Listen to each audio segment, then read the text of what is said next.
All right, we're backstage at Mayhem, LA, Southern California. It's going down. We got Tyler from Sworn In. How are you today? I'm good. Great to see you, man. Excellent set. You guys ready for a big tour?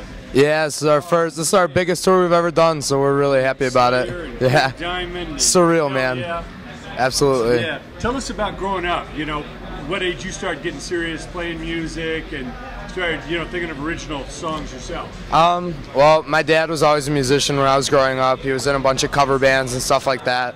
So I always thought it was really cool. He taught me guitar, and then I figured out about the band Green Day, and that was kind of the segue into like punk rock, and then figured out about a bunch of metal bands and figured out about screaming, and I was like, that's what I want to do, and met a couple of the other guys. We've been in bands together since we were like 13, 14, and yeah, just the rest is history pretty much. Who were some of those heroes growing up, some of the bands you heard besides Green Day that just really spoke to you and got you excited about doing it? Definitely My Chemical Romance was one of the bands that got me really stoked on this genre of music, even though it's not nearly as heavy, but also one of the bands playing today, Whitechapel, was one of the bands that really got me into heavy music. I mean, other than that, it's just like pretty much everything. I listen to pretty much anything, so. Sure. Well, we know to survive in this business, and especially on the road, takes a really strong unit. Talk about the other band members and the chemistry and the mindset, how you guys kind of work together, give each other the balance to be able to do this long term. Well, our drummer Chris and guitar player Eugene, I've been in bands with since I was 14. So we've always clicked musically. Chris, our drummer, is kind of the brainchild behind a lot of the instrumentation. He kind of always has been. He's like a weird prodigy kind of guy.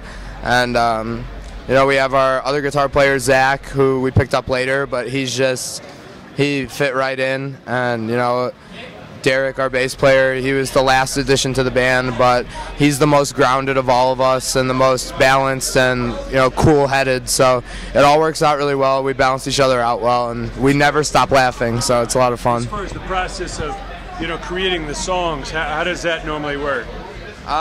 Chris, our drummer, historically has written pretty much all of the instrumentation, and I myself wrote all the lyrics and come up with a lot of the melodies and patterns and stuff. But yeah, that's that. The instrumentation come first? Yes. They kind of happen simultaneously. He'll start writing and send me what he's got so far. Yeah. Okay, great. And coming out on a big festival tour like Mayhem, obviously there's a lot of heavy bands, a lot going on. What did you guys do to prepare to really try and stand out and maximize this? Well, I think that the music that we play already helps us stand out a little bit. We're not quite as heavy as a lot of the bands that are on this festival, or heavy in a different way. But other than that, we just practiced as hard as we could to make sure we killed it live. We focus a lot on our image and theatrics, so we, for the first time, have like a nice backdrop to go with it, and we changed up the outfit stuff we do, and yeah, that's pretty much it.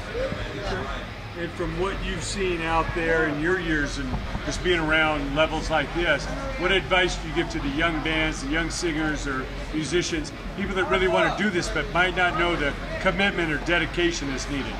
I would say just keep going as hard as you can and prepare to eat a whole lot of shit, because that's just what happens, man. Like, the first 3 years, it is mandatory shit eating 24/7, cramming 7. Walk through the fire to get to exactly, and touring isn't all fun and games like it's made out to be. Like living the dream is really loosely in context, because like it's give or take, just like anything else is in life. You tour, you got to give up some things that you are very accustomed to, and there's a lot of disassociation that goes into touring too, and it's really a dedication thing, and it's not for everybody. It gets hard even for us, probably for every band on this tour.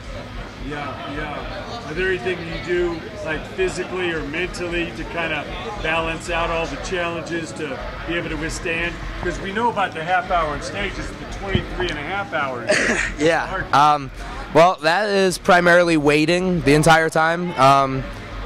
Personally, I have the real bad habit of smoking a lot of cigarettes, so that's kind of what I do when just trying to pass the time. Other than that, I try to like meditate once a day or like once a week whenever I get the chance when it's quiet enough, and just like make jokes. We're all laughing all the time, like I said. So, comedy. Keep it fun. Yeah, comedy kind of helps lighten the mood. Yeah, you can't take this stuff too seriously. Exactly. That's something I'm learning more and more every day. That's great. By the end of this tour, obviously you're going to meet a lot of new fans, do some press, make some new friends and some bands. Anything else you hope to accomplish by the end of this tour?